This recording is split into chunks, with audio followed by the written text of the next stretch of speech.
minute. As it's always the longest time.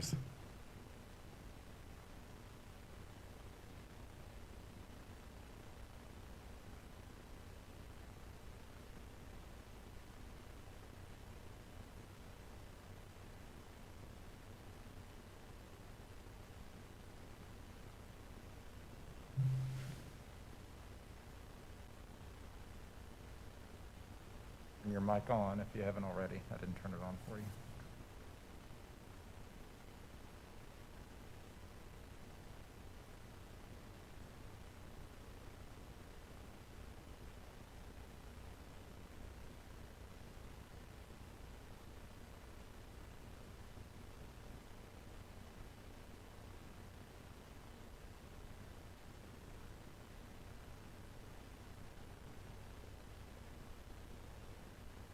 All right, I've got 5:45, so we will go ahead and call the meeting to order. If everyone would stand for a moment of silence and the pledge.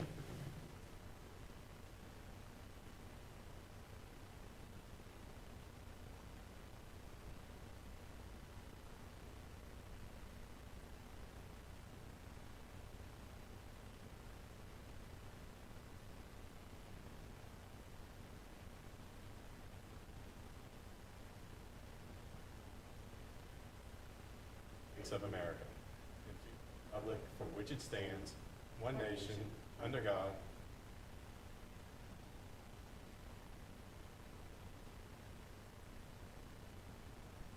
Madam Recorder, if you'd call the roll. Chairman Floyd, Present.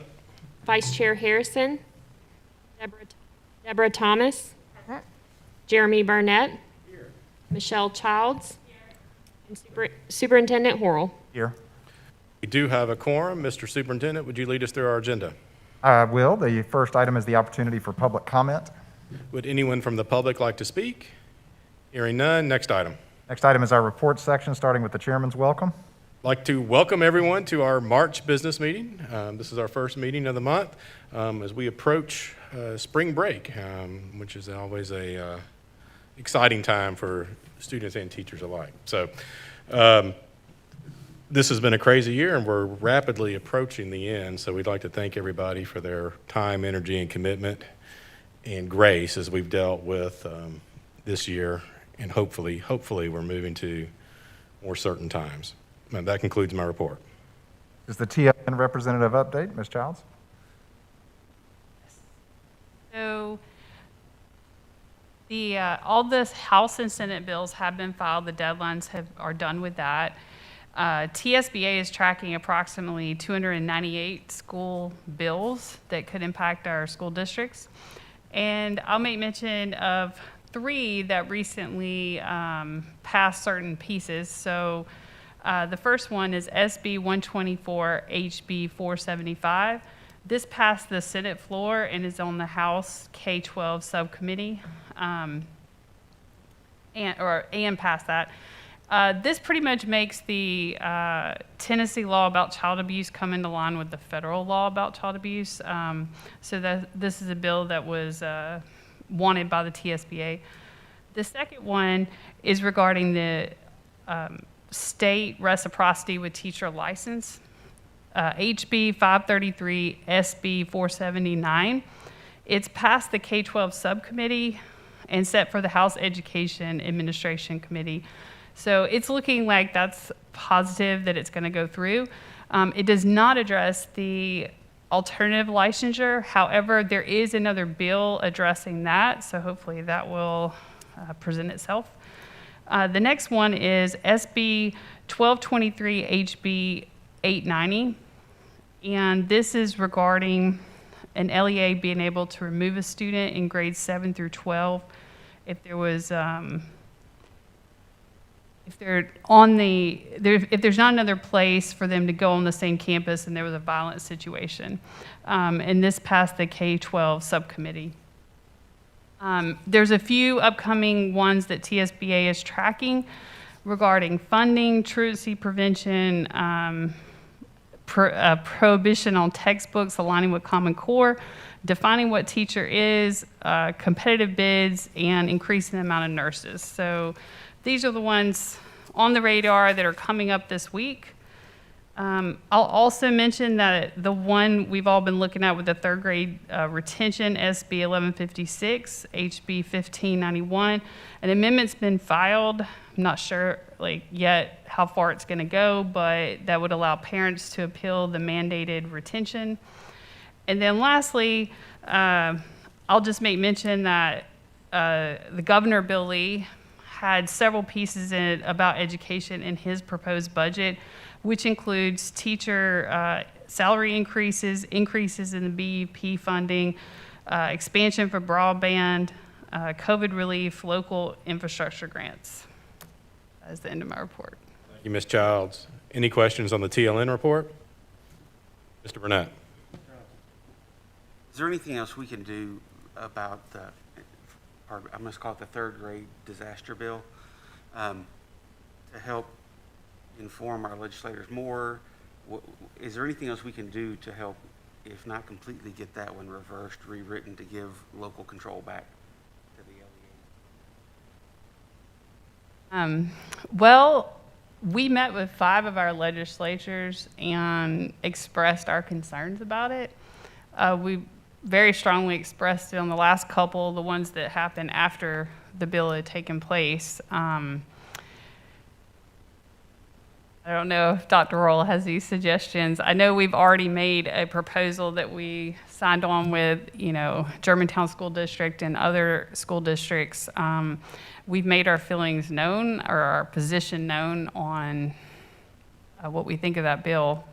In addition, Superintendent Manuel from Germantown Municipal School District and I were invited to a meeting with the commissioner and Mark White to discuss our concerns with the bill in very specific kind of data-driven terms. So I definitely, I think Ms. Childs is correct. We've certainly made, I think, the position of the school board very well known. We've worked with TOS and their leadership on trying to oppose that bill, or at least make it better. And in addition, I've given some feedback to Ben Torres with TSBA on a proposed amendment that he has been working on. So we're definitely trying to, I guess, I don't want to say attack it from all fronts, but at least address it from every angle that we can. Ms. Childs, next item. Next item is the superintendent's report and the February financial summary. I do have several things I'll share on the superintendent's report. We are nearing the end of the year. We're also nearing the one-year anniversary from the long spring break, when we all left and then didn't come back for quite some time, which is definitely hard to believe we've been doing this as long as we have, and it was right around the corner, certainly this time last year. Since our last meeting here, we've had President's Day, a massive snow event, an MLGW water boil advisory that caused some challenges. And I only bring all those things up to say, first of all, I'm really, really glad the teachers got that break built in there, the snow day. I just am. I think they needed it, and I think they would agree, even if it did wind up stretching out a little bit. Extra. I think it was a good kind of nature-provided break for the teachers. But also, I just want to say again, the way our teachers and staff and leaders just respond to these situations that come up is just really consistent and steady and really remarkable. And in addition, the teachers in both schools did their first full day, as you know, of kind of 100% remote learning, so that we felt like better provide the opportunity for all the teachers and staff who wanted to get vaccinated to do so. And it was just another example of how prepared they are, how dedicated they are, and how smooth it went. Unfortunately, sometimes the barometer of how things are going is just the amount of negative feedback that makes its way to me, and I got none. I mean, I didn't get anybody say this doesn't work, this is a disaster. There were certainly people that would have preferred the students to be at school that day, so I don't want to say that part was, universally lauded. But in terms of the experience itself, all the feedback was really positive, and I do feel like it was. I feel like it was good and important for. This was not the intention, but the teachers were able to find out we can do this. We've been talking about it all year. It's kind of been, on the horizon, like what if we have to flip to remote? And I think they've done everything they could to prepare and have been ready, but you never know you're ready until it's time to show you're ready, and they were. And so we were just very proud of that effort at the time. We didn't emerge unscathed from that. We had a burst pipe in the concession stand that I know other folks have dealt with. I think we've learned some lessons from that, and we'll be better prepared next time, but are working with our insurance agency. It is insured, and we've already done the remediation of the building to make sure that it's not dangerous or getting worse, and then we're getting bids to repair the concession stand. So this is the outside football concession stand, as we call it.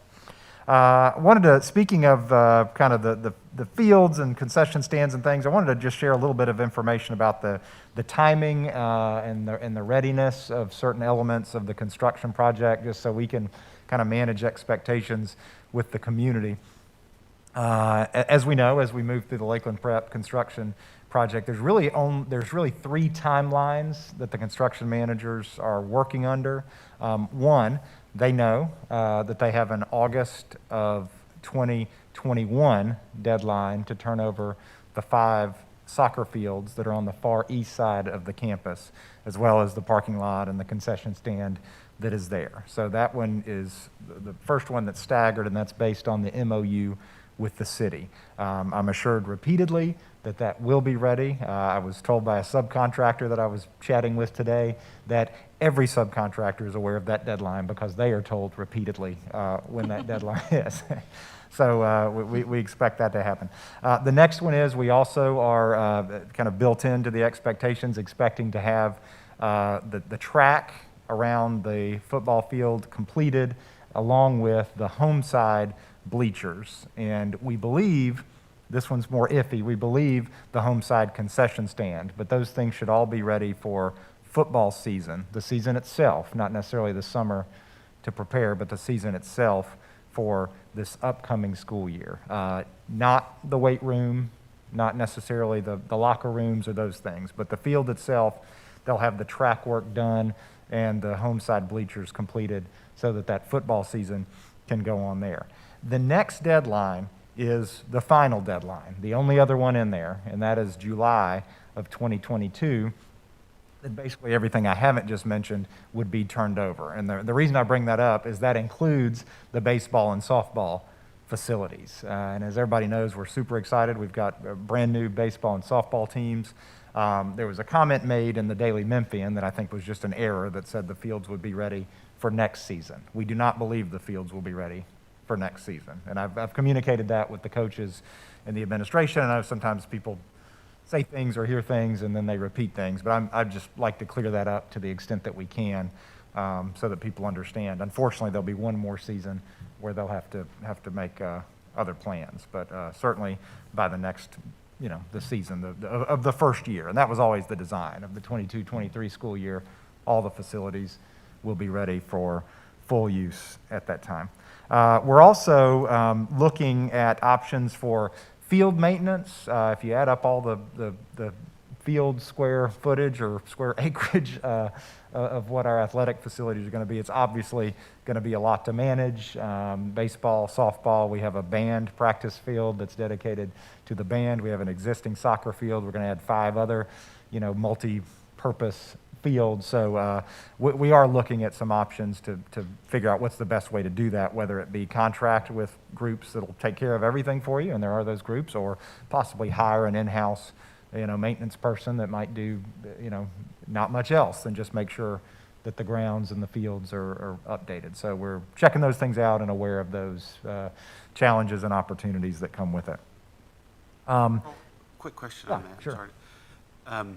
Our MOU with the city on the 5 fields includes the actual cost for field maintenance as a percentage or in whole? I just don't remember. It is a percentage. I don't recall the exact percentage, but you're right. Yeah, the cost would not be entirely ours. Registration for next year has opened up. It is completely online again this year. That's one of the things that probably happened during the pandemic that we'll see if we ever go back to doing it the old-fashioned way. But it went really smoothly and was a good way to account for the number of students that we expected to have, which is the idea. So that is open. And I know in light of that, folks are already asking kind of, well, what am I registering for? What does next year look like? And the short answer is we really don't know. We're optimistic of what next year is going to look like, particularly with the vaccinations that are happening now, the changes in guidance from the CDC as it relates to people who have been vaccinated and not having to quarantine for close contact and those kind of guidelines. So we don't really expect to know probably until this summer exactly what will be, recommended, what will be required. But our goal continues to be to loosen up, our restrictions to the extent that we can. But we're going to continue to kind of look to the health experts to be fair, as we have really since last March when we started getting recommendations for how to address this. But we certainly know a lot more now than we did then. And again, as the number of vaccinations goes up and the level of kind of immunity in the community, that kind of changes the calculus for what it looks like. We believe we have at this point, after the two events that we've been part of, and that was the Bartlett High School February 17th event that was for all 6 municipalities, municipal school systems, and then private school employees, as it turns out.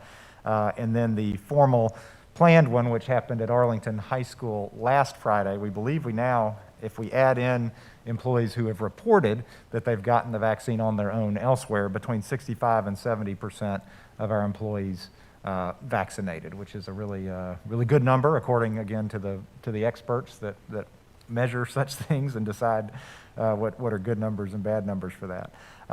And I do want to compliment our partnerships with the other municipalities. It's really made a difference. Arlington Community Schools did an outstanding job at their vaccination site. It was extremely smooth and well run, and mainly staffed by ACS volunteers, although I want to give another shout out to our nurses. We've provided a higher percentage of nurses at both events than really just about anybody, and that's because we, thanks to Susan Rice, our coordinated school health coordinator, she employs sub-nurses that are constantly available and sub in and out because, she knows and we know how important that is. And they all stepped up. I mean, just, I believe to a person, they all said, we will help those days if you need help. So that was great. That second dose will be the Friday after spring break. So that's 2 weeks from Friday, from this coming Friday. And again, we will be 100% remote on that day as well, just to make sure that there's no reason that any of our employees can't get that second dose if they need to. Also want to address this is almost a frequently asked questions session, but I know there are a lot of questions about what does the end of the year look like, particularly as it relates to our 8th grade promotion ceremony. So generally speaking, most of the events that we have not been doing in person throughout the school year, we will continue to not do those kinds of events in person. I think the idea is this is the COVID year, and we're going to just kind of run the COVID year for the most part and not say, well, you didn't get to have your events and you do. However, the one exception is the 8th grade promotion ceremony, which we know is important to folks. Mr. Adler has a date tentatively set for May 18th for that at Bellevue. It is tentatively set for that date, May 18th at Bellevue, and he and his team are meeting with the Bellevue leadership this week to try to determine what would some kind of in-person ceremony look like. And, from then they will have to make decisions about, or they would have to make decisions about how many guests could there be, and, are there multiple services? We don't know the answers to that, and in fact, I want to be clear, that's a tentative date. So I wouldn't book plane tickets if anybody's listening, but that we do have something that's on the books that currently is held for us on that date. Okay, so we're trying to work that out as we are all things. The construction of the site, as I mentioned, is going really well. You can expect to see soil cement being poured on the extension of Campus Drive, which currently dead ends, and it'll go a little bit further to get to the back parking lots over there by the football field. starting either tomorrow or Wednesday. We've got foundation being poured on the second story of Lakeland Prep, which is a big milestone, which means the first story is almost getting towards being completely dried in, which makes it a lot easier to work in the elements. We've continued to receive FF&E information. We received audio-video bids last week and are evaluating those now, figuring out what we can afford to do, frankly. There's some really fabulous options that we could install and never have to worry about it for a long, long time. But they cost money, and we'll have to figure out what's the best use of the funds that we have. And finalizing designs on scoreboards, our wireless networking equipment, and many, many other things. So that work continues. We're also concurrently working on plans for our, what I'll call our summer learning support opportunities. These are the summer camps, the learning extension opportunities that are required now by state law. We did receive a waiver from the commissioner so that the elementary school camp could be 4 weeks instead of 6, so that it would match the length of the middle school camp. These camps will be 4 days a week from June 21st to July 16th. And we're expecting to put some information out to parents shortly after spring break, just to explain what they are, what it means, who they're designed for, and what that will look like. So we just want everybody to kind of know what it is that's happening. And it's an extension that's designed to help remediate students that may need extra support based on kind of what teachers and assessments are showing during the school year. What were the dates again? The dates will be June 21st to July 16th. Days a week, you said, It'll be right? 4 days a week, Monday through Thursday. Okay.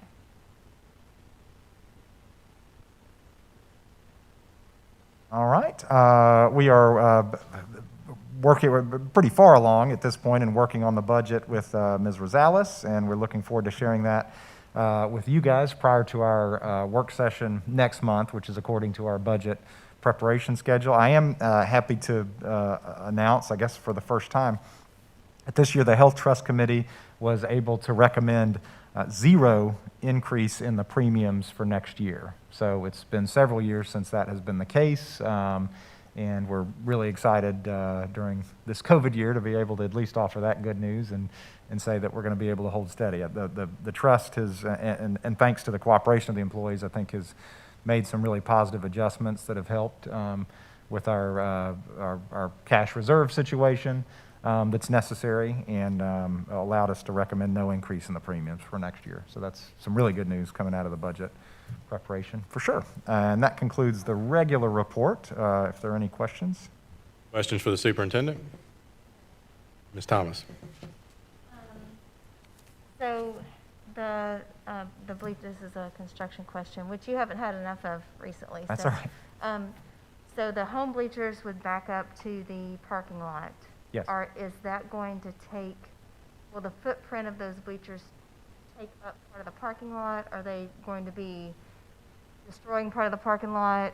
Just thinking ahead about car rider line and that sort of thing, if they're working on those things while parents and students are on campus. The short answer is no. The Okay. bleachers will be kind of recessed down in the bowls. So when you approach the bleachers, you'll actually be approaching kind of towards the top of the bleachers, Okay. and then you'll go down into the stadium to take Okay. your seat. So it won't encroach on that at all. And then the road itself that is currently the car rider line, Uh-huh. do we have an idea how long it will be gravel? How long before it's a solid surface, or is there any telling on that? There probably is some telling. I'm sure I have it in one of the schedule That's sheets, okay. but I'm not aware of Okay. what it is now. Okay, I was Yeah. just curious. Yeah. And then the 5 fields, I'm sorry, I can tell you that the little temporary gravel road that cuts right next to it, when I said they're going to start soil cementing the Campus Drive extension this week, that's what that will replace. So at some point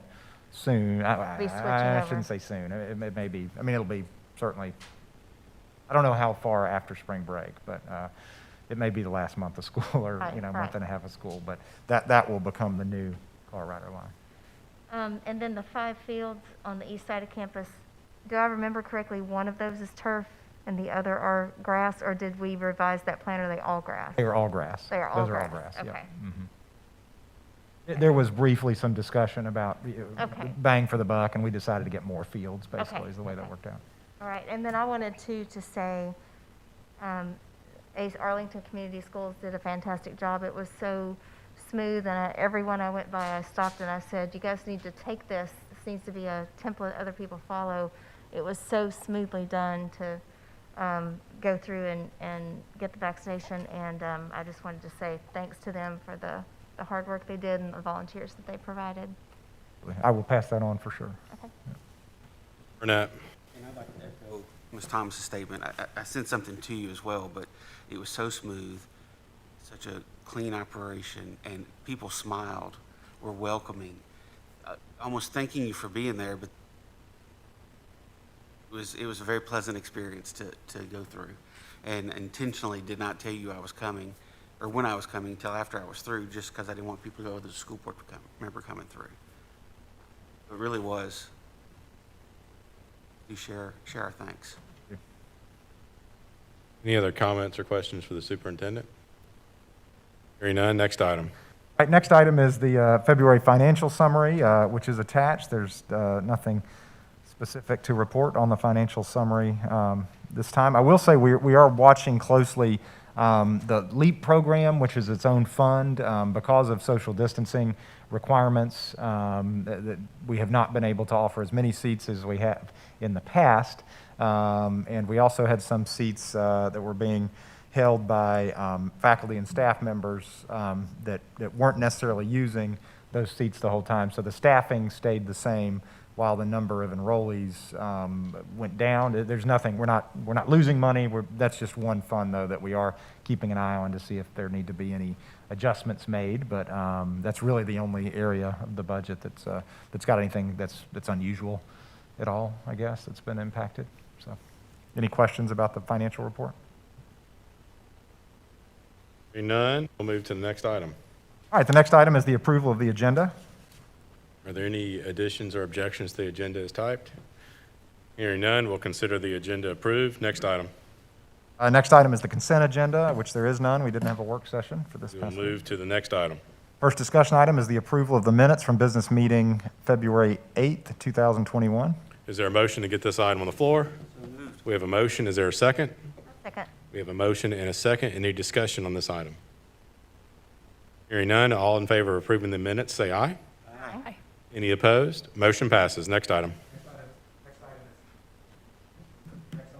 The next item is discussion action on approval of the 2022-23 instructional calendar. Is there a motion to get this item on the floor? So moved. We have a motion. Is there a second? We have a motion and a second. Dr. Horrell, would you like to speak to this?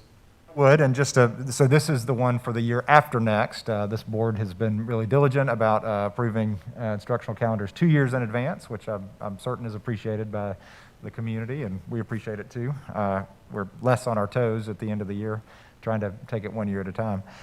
This is done in concert with Arlington Community Schools, as we still obviously share a significant number of students with that with that school system. So it mirrors almost exactly the ACS instructional calendar. We make a couple of changes to when parent-teacher conferences are. We have them a little bit earlier in the year than they do. But besides that, all the major breaks overlap. Discussion on this item? Hearing none, all in favor, say aye. Aye. Any opposed? Motion passes. Next item. Next item is discussion action on FY 2021 budget amendments. Is there a motion to get this item on the floor? We have a motion. Is there a second? Second. We have a motion and a second. Dr. Horrell? As I believe the board knows, the governor approved bonuses for teachers in a piece of legislation, and each district was allocated a certain amount of money. As we've said before, sometimes they use percentages to describe what those bonuses would be or what they would be the equivalent of, and they tend to not quite work out as advertised because our teachers are among the highest paid in the state. So as a percentage of total salaries, again, the amount allocated doesn't quite add up. And in this case, the legislature also decided that it would only be for specific teachers listed in the BEP. which does not include even all of the teachers necessarily, including preschool teachers that wouldn't be included. So what we have done is we're recommending that the $86,500 that you see is what was allocated by the state. We are also recommending an operating transfer of $33,542 that we would take from ESSER 2.0, which is allowed. That is some of the CARES Act funding. And it is specifically allowed to supplement teacher bonuses with those monies for a total of $120,042. And I will say, so we are approving these for teacher and staff bonuses. So that would get all of the teachers and staff. But we are still waiting to see if there's any additional information that's coming before we actually give these bonuses. So we're putting it in the budget. This is budget for this year.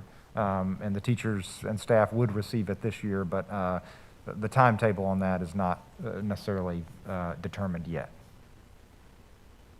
Discussion on this, Childs. So what would each teacher or personnel receive? This was based on $500 a person for certified staff and $300 a person for non-certified staff. Further comments or questions on this item? Ms. Childs? I just wanted to say, I think it's remarkable that we would be able to do not only what was given, but then to use the CARES to give extra so that it made more sense what each person received. Because I know the legislature said again and again, this is for teachers, and they seem concerned that it wouldn't go toward teachers, but not only would our school system put 100% towards teachers, but would add to that. Good point, Ms. Childs. Mr. Burnett? I know you said you don't have a date, Dr. Horrell, but is there a tentative date you would expect to hopefully disperse this? I mean, it's it's March now. I mean, it would be before the end of the school year, certainly. And we're not going to hold it indefinitely, but this is all kind of happening quickly in real time, and the legislature kind of we're not quite sure if that's the end of what their intention is with this. Again, I don't anticipate it being a long wait, but Sometime after the session concludes. yes, absolutely, yeah. Any other comments or questions on this item? Hearing none, all in favor say aye. Aye. Any opposed? Motion passes. Next item. Item is discussion action on approval of high school vice principal job description. Is there a motion to get this item on the floor? I'll move. We have two motions. Is there a second? We have a motion and a second for Mr. Burnett. Dr. Horrell, would you like to speak to this item? So I would. So as we've discussed, many times, and this formalizes, I suppose, our intention has been to hire a vice principal and a high school guidance counselor, high school vice principal and high school guidance counselor for Lakeland Preparatory School, and hire those individuals 1 year in advance of the school opening in August of 2022. So this is the job description that we have developed for the vice principal's responsibilities, and I would like to speak to it just a little bit. The hope is that this individual would be able to really take the lead in terms of communicating with the public and communicating with the students in the school as kind of the representative of this future world of what the high school will be like. And I think this takes some of the pressure off the principal. And I want to be clear, Mr. Adler, the intention is that he would remain the principal of Lakeland Preparatory School, which would include both middle and high school grades, but that the high school vice principal would be, I suppose, a very strong position in terms of being able to make decisions and determinations with obviously the oversight of the principal of the school. So this would not only be academic decisions, but also athletic decisions, making sure that athletics, CTE, academics, fine arts, clubs, every aspect of the high school experience for next year's 8th graders, which would be the next year's 9th graders, would be in place. So I think it's really critical, and to have a counselor to work with that person to make sure that things are in place from that side, I think is going to be a nice model. It worked really well when we hired Mr. Adler and Ms. Martin a year in advance of the middle school opening, and I think helped build some trust and calm some nerves and have somebody that their main goal is to kind of address those questions, which we know will be many, and maybe even look for holes in our planning. So that is basically how this job description was designed, and the intention would be to post it shortly after spring break, so that we could have these individuals start July 1. Very good. This is one of many decisions this board will get to make as it relates to the upcoming high school. I think it's a very important role, a very important decision. There's going to be lots of information that we need to be able to communicate to parents, and it's going to be important to have the right person in place to be able to do that. And I think it's going to be a huge asset for our students, parents, and community as we move forward towards opening a high school. So I fully support this. Any additional comments or discussion? Ms. Thomas. Sorry, I'll go. Ms. Thomas. First. So the third bullet down on the minimum qualifications and training, where it says a minimum of 5 years of successful experience in a high school setting, so does that mean, does that have to be the administrative experience, or could it be a combination of teaching and administrative? It can be a combination of teaching and administration. Okay. Yep. And then you said down at, this is a 12-month position. It is a 12-month position, yes. Okay. Yep. Now, I will also say, and in terms of the way we're thinking about the school administration, we don't have to decide this one, not asking you to decide this, but there is a thought that the organization may wind up being a principal with a high school vice principal and then a middle school vice principal as well, because I think folks know that at least as long as we have the 5th grade, we're really running 3 different grade levels. I mean, there's an elementary school aspect and the middle school aspect, so it's already challenging to schedule, which is one of the main things that the vice principal does. If you throw in the high school, which is its own, set of issues in terms of scheduling, there's a thought that we may kind of split that up, where essentially a vice principal is a 12-month assistant principal. And I do want to note that there's no really salary differentiation. It's just an assistant principal with a little extra authority over those areas with a 12-month schedule. Oh, you mentioned it, but for people watching who weren't in Lakeland at the time, so the year before Lakeland Middle opened, Mr. Adler and Ms. Martin were in a tiny little office right off the main hallway at the elementary school. And one of the beautiful things about it was he was out in the hallway every time the kids changed classes. And so he got to meet the 4th graders who were going to go up and become the 5th graders. So he already knew all the kids on the first day of school. And I think that was a brilliant thing to do. And I'm so excited that this person will be able to be much the same way with the 8th graders. And that way they have that bond already established the day they become 9th graders. So I'm really excited about this prospect. Mr. Burnett. As you said something, I had a third question. I had 2 and I have 3. So the difference between an assistant principal and a vice principal is a 9 versus a 12-month contract. But you said something I just wanted to clarify. There's no difference in salary. Is that annual salary or is it annualized? Sorry, to a 9 to thank you. 12? No, that's a good point. No, there is a difference in the salary because the assistant principal is 10 and a half months and the vice principal is 12 months. But I'm saying, yes, you annualize it to a 12-month salary. Yeah. When are really both related, we've talked about this a little bit. Is it worth adding on here, designating that person as the Perkins coordinator, or is that just one of those assumed items you're going to have in their duties? It's an assumed item right now, yeah. But theoretically, sometimes it's a counselor. We may decide it makes more sense for the counselor to be the Perkins person. And then, just because we mentioned fine arts and athletics and instruction, is it worth including CTE in the job description anywhere? Well, I mean, we think of CTE as part of the instructional program, so I don't, we could. We certainly could. I don't know that it would. I just wanted to say it. I'll defer to your judgment. I just want to make sure we mention it again. Sure, absolutely. Yeah, it's definitely it's an area of emphasis for us, for sure.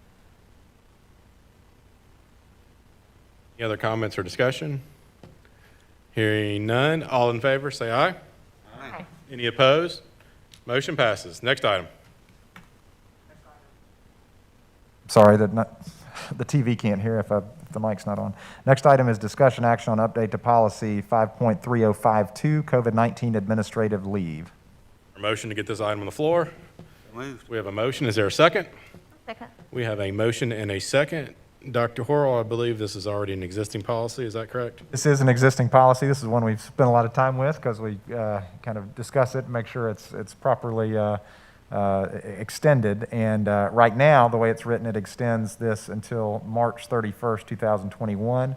Our proposal is that we extend it through the end of school, which is May 21st, 2021. And basically, we're just saying that we're extending the protections that were offered in terms of not having to use sick time for COVID-related days off through the end of the school year. And then at that point, it will sunset and be no more unless the board takes further action.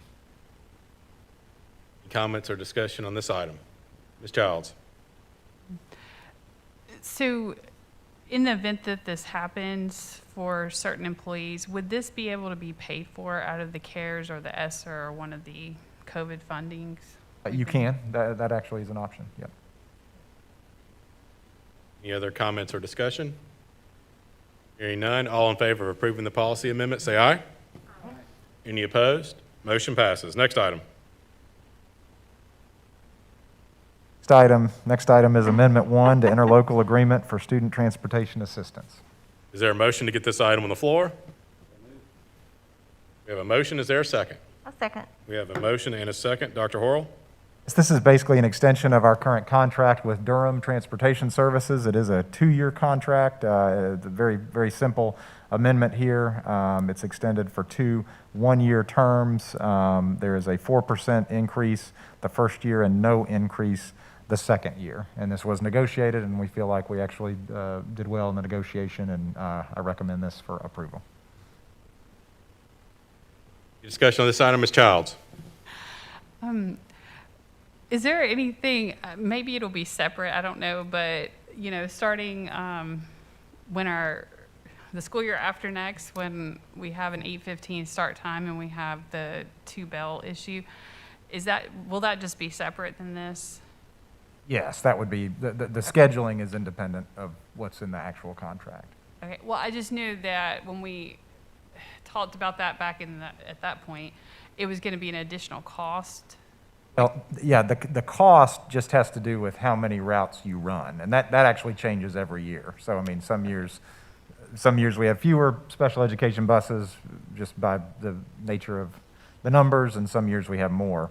And that doesn't go through the contract process or even through board approval. We just talk to Debbie Reich, will call and say, you're getting tight on this bus. Do you want to add another? And we'll usually say yes if we need to. So that's how it wouldn't be impacted. Okay. Yeah. Good question, though. Any other comments or discussion on this item? Hearing none, all in favor say aye. Aye. Any opposed? Motion passes. Next item. Next item is review of policy manual section 5. Any comments on this item? We have no updates at this time. All right.